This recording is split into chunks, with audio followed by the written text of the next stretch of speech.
Hello, welcome to current affairs discussion. In this video, we are going to understand important current affairs articles from the Hindu newspaper. ఈ video ద్వారా మనం the Hindu news పేపర్లో ఈ రోజు వచ్చిన important articles ఏంటి అనేది తెలుసుకుందాం.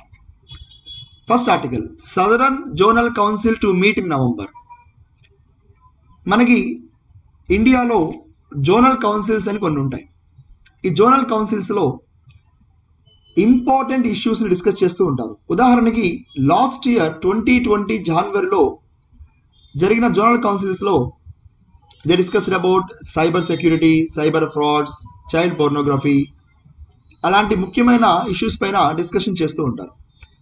In India we have we have northern zonal council, central zonal council, eastern zonal council, western zonal council, southern zonal council. These zonal councils established by State Reorganization Act 1956. In North, Central, Eastern, Western and Southern Zonal Councils, State Reorganization Act 1956 ద్వారా ఏర్పడ్డాయి. And remember, these are not constitutional. ఇవి భారత రాజ్యాంగం ద్వారా ఏర్పడినవి కాదు. Then what is important is, there is one more zonal council which is North Eastern Zonal Council, established under a special act called as Northeastern Council Act 1972, which is exceptional. Next, who are the members of these zonal councils? Members include chief ministers and also two other ministers nominated by governor, and also two members from union territories if they are included in the zone. ఎవరు మెంబర్స్గా ఉంటారంటే chief ministers, ఇద్దరు members ఉంటారు. Governor appoint చేసిన ఇద్దరు members ఉంటారు, ఇద్దరు ministers ఉంటారు. అలాగే యూనియన్ టెరిటరీ ఉంటే కనుక అందులో నుంచి కూడా ఒక ఇద్దరు మెంబర్స్ ఉంటారు అనమాట. Apart from that, who will act as a chairperson? It's the home minister. Union home minister will act as the chairperson. Then advisory members కింద, to act as advisory members, Niti Aayog also have some members. So these are the major facts which you need to remember. So Southern Zonal Council meeting నవంబర్లో జరగబోతుంది. దానికి చైర్పర్సన్గా ఎవరు ఉంటారు అంటే మీరు ఇక్కడ చూస్తే ఫస్ట్ పారాగ్రాఫ్లోనే క్లియర్గా ఉంది. That is union home minister is going to have the chair of this meeting. So these are the important issues which are important which are quite significant for our exam point of view. ఈ ఆర్టికల్లో ఇవి exam point of వ్యూలో మనకి పనికొచ్చే అంశాలు అనమాట. Next, Pakistan retained on FATF's grey list again. Pakistan మళ్ళీ కూడా FATF గ్రే లిస్ట్లోకి వచ్చిందంట. ఇప్పుడు మనం FATF గురించి ముందుగా తెలుసుకుందాం. ఫైనాన్షియల్ యాక్షన్ టాస్క్ ఫోర్స్, ఇది ఒక ఇంటర్నేషనల్ అసోసియేషన్. 1989లో G7 కంట్రీస్ ద్వారా మనకి ఇది ఏర్పడింది. అయితే మొదట్లో in the initial times this G7 countries use to focus money laundering, hawala రూపంలోను, ట్యాక్స్ ఇవేషన్ రూపంలోను. In the form of hawala, in the form of tax evasion, this money laundering use to hamper the economic stability of a country. ఈ money laundering ద్వారా దేశం యొక్క ఆర్థిక మూలాలను ఇబ్బంది పెడుతూ ఉండేవాళ్ళు. Then from 9/11 attacks onwards, it started to focus towards the terrorist financing also. Terrorist financing, the word meaning is funding for terrorist or terrorist related activities. Terrorist activities కోసం, అంటే ఈ ఉగ్రవాద చర్యల కోసం డబ్బులు ఇన్వెస్ట్ చేస్తే దాన్ని టెర్రరిస్ట్ ఫండింగ్ అంటారు. నౌ FATF హెడ్ క్వార్టర్స్ మనకి ప్యారిస్లో ఉంటుంది. ప్రతి సంవత్సరం కూడా వీళ్ళు మీటింగ్స్ కండక్ట్ చేసి ఏ దేశాలు ఈ మనీ లాండరింగ్కి మరియు టెర్రరిస్ట్ ఫైనాన్స్ వ్యతిరేకంగా చట్టాలు చేస్తున్నాయి, ఆ చట్టాలు ఎంతవరకు పనిచేస్తున్నాయి, ఎంతవరకు ఈ money laundering and terrorist financing నియంత్రిస్తున్నాయి అనే దానిపైన డిస్కషన్ చేసి ఏ దేశాలు అయితే ఈ మనీ లాండరింగ్ మరియు టెర్రరిస్ట్ ఫైనాన్సింగ్ పైన చర్యలు సరిగ్గా తీసుకోవట్లేదో వాటిపైన పనిష్మెంట్ అనేది ఇస్తూ ఉంటారు. When this FATF conduct meetings in Paris, if a country is unable to take measures with respect to money laundering, with respect to terrorist financing, then FATF will take actions against those countries. Now what happened? This FATF includes 39 members, and these members took some actions against Pakistan. So what are these actions? These actions are two categories, my dears. Two categories. One is like call for action. Call for action. The other one is other monitor jurisdiction. Call for action దాన్నే మనం black list అంటాము. Other monitor జ్యూరిస్డిక్షన్ని grey list అంటాము. Other monitored జ్యూరిస్డిక్షన్ని grey list అంటాము. So ఈ grey list ఉన్న దేశాలు ఏమిటి అంటే మన సరిహద్దు దేశమైన మయన్మార్, అలాగే వెస్ట్ ఏషియాలో ఉన్న సిరియా, అలాగే అల్బానియా, ఇంకా మన పొరుగు దేశమైన పాకిస్తాన్ మరియు టర్కీ కూడా ఈ జాబితాలో ఉన్నాయి. ఈ అంశాలను మనం కొంచెం జాగ్రత్తగా గుర్తుపెట్టుకోవాలి.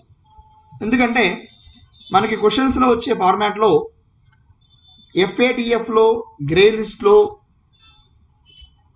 లిస్ట్లో ఉన్న దేశాలు ఏమిటి, ఎలాంటి దేశాలు, ఏ దేశాలు ఉన్నాయనే క్వశ్చన్స్కి, అలాగే రీసెంట్గా యాడ్ చేసిన కంట్రీస్ కూడా మనం గుర్తుపెట్టుకోవాలి. ఓకే, రీసెంట్గా యాడ్ చేసిన కంట్రీస్ ఏంటి అంటే టర్కీ, జోర్డన్, ఇంకా మాలి. టర్కీ, జోర్డన్ మరియు మాలిని వీళ్ళు రీసెంట్గా యాడ్ చేయడం జరిగింది. సో ఈ లిస్ట్ని మనం గుర్తుపెట్టుకోవాలి. ఈ కంట్రీస్ని కూడా మనం గుర్తుపెట్టుకుంటూ రావాలి. నెక్స్ట్ అలాగే బ్లాక్ లిస్ట్ అంటే ఏమిటి? బ్లాక్ లిస్ట్ అంటే ఈ దేశాలపైన పూర్తిగా ఆంక్షలు ఉంటాయి. నార్త్ కొరియా అండ్ ఇరాన్ ప్రస్తుతానికి ఈ జాబితాలో ఉన్నాయి. అయితే వీటి వల్ల ఉపయోగం ఏమిటి?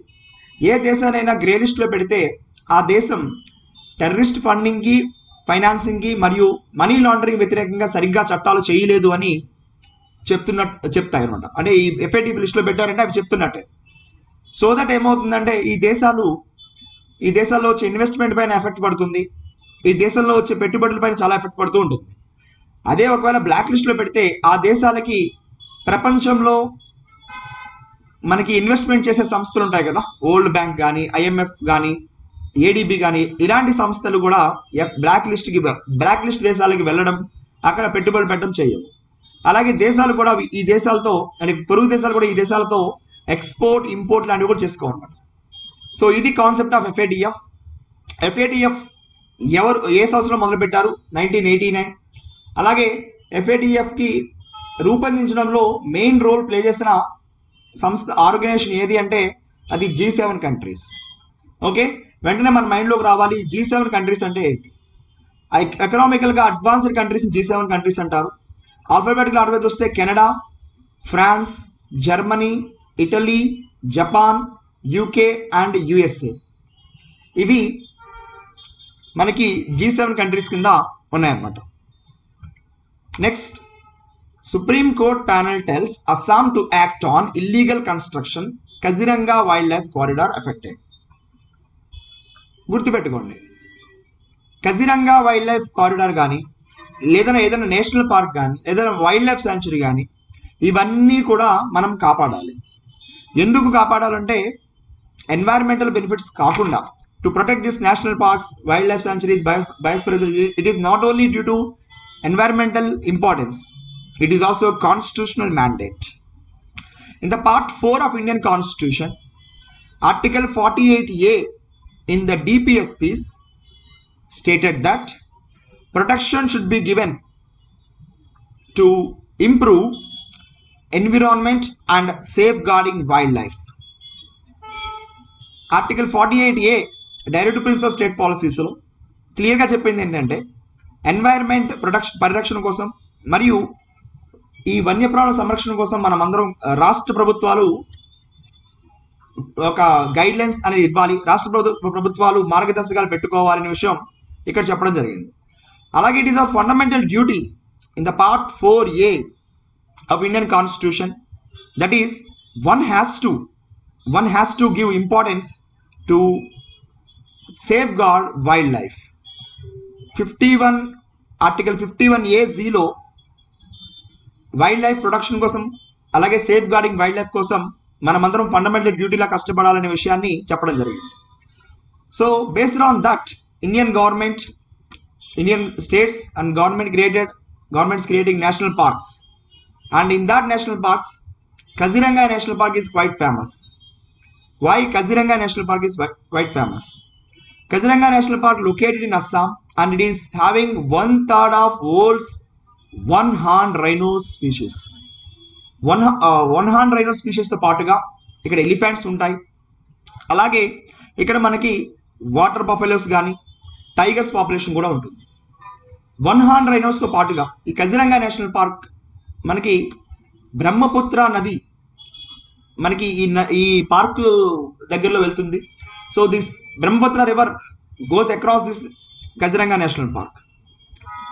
And one more fact is UNESCO recognized it as a World Heritage Site. UNESCO recognized it as a World Heritage Site. Try to understand what is World Heritage Site. World Heritage Site అంటే it will have a significant contribution to the human values. So World Heritage Site is a site where if it has contribution to human value can be natural, man-made also. UNESCO world heritage site కింద కొన్ని గుర్తిస్తూ ఉంటుంది. ఉదాహరణకి ఈ సంవత్సరం మనకి ధోలోవేరా గుజరాత్లో ఉన్న ఇండస్ వ్యాలీ సివిలైజేషన్ సిటీని గుర్తించింది వరల్డ్ హెరిటేజ్ సైట్ కింద. అలాగే తెలంగాణలో ఉన్న రామప్ప టెంపుల్ని కూడా మనకి వరల్డ్ హెరిటేజ్ సైట్ కింద ఈ సంవత్సరం మనకు గుర్తించింది. అయితే Kaziranga national park world heritage site కింద దాదాపుగా మనకి ఒక 30 years బ్యాక్నే మనకి యునెస్కో గుర్తించడం జరిగిందనమాట. మరొక విషయం ఏంటంటే ఇలాంటి రైనోస్ మనకి మరొక పార్క్లో కనిపిస్తాయి. దాన్ని మినీ కజిరంగా అంటారు. దాని పేరు పొబితోరా నేషనల్ పార్క్. రెండు కూడా అస్సాంలోనే ఉంటాయి. Okay, so this is the story regarding article.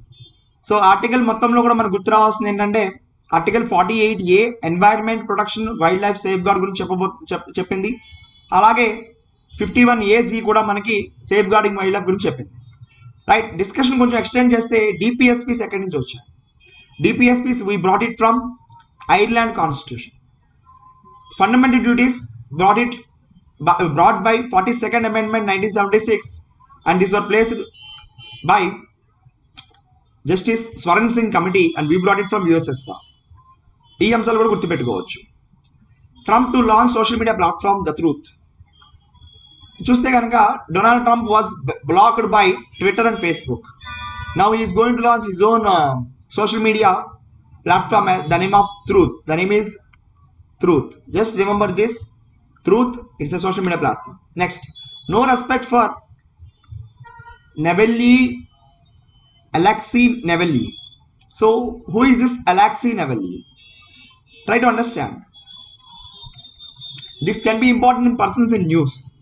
Alexei Navalny is a person who opposed Russian President Vladimir Putin rule, and even he started to fight for human rights also.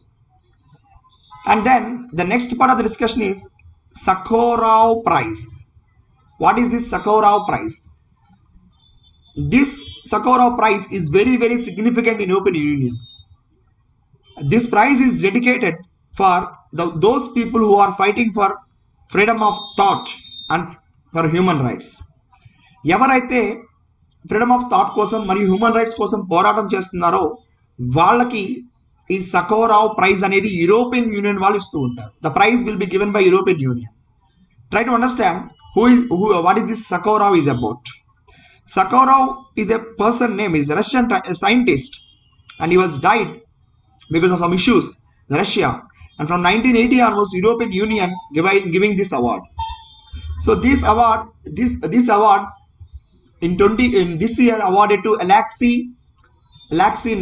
Navalny, who is a person who is working for human rights in Russia. So రష్యాలో human rights కోసం పోరాటం చేస్తున్న ఈ Alexei నెవల్నీకి award ఇవ్వడం జరిగింది. So then next part వచ్చేసరికి European union అంటే ఏంటి? European union is a group of 27 countries. Is a group of 27 countries, and these 27 countries form as a supra-union body in the year 1993 under the Treaty of Maastricht. Treaty of Maastricht ప్రకారం ఇవి ఈ countries అన్నీ కూడా మనకి ఒక ఆర్గనైజేషన్లో form అయ్యి work చేస్తూ ఉంటాయి. దీని యొక్క హెడ్ క్వార్టర్స్ బ్రసెల్స్లో ఉంది. Okay, so this is the importance of this article. Persons in న్యూస్లో important, just remember. Next, Apeksha on the double clinches 2 goals. This year we are having games, National Aquatic Champion Games in Bangalore. మహారాష్ట్రకు చెందిన అపేక్ష ఫెర్నవేస్ 2 medals గెలుచుకోవడంతో పాటుగా కొత్త రికార్డును సృష్టించింది. So this is important for us. The name is important, Apeksha Fernandes, and she won 2 gold medals in National Aquatic Championships. Not very much important, but try to remember for the next upcoming exams. So these are the important articles from the Hindu newspaper today. Thank you so much and Jai Hind.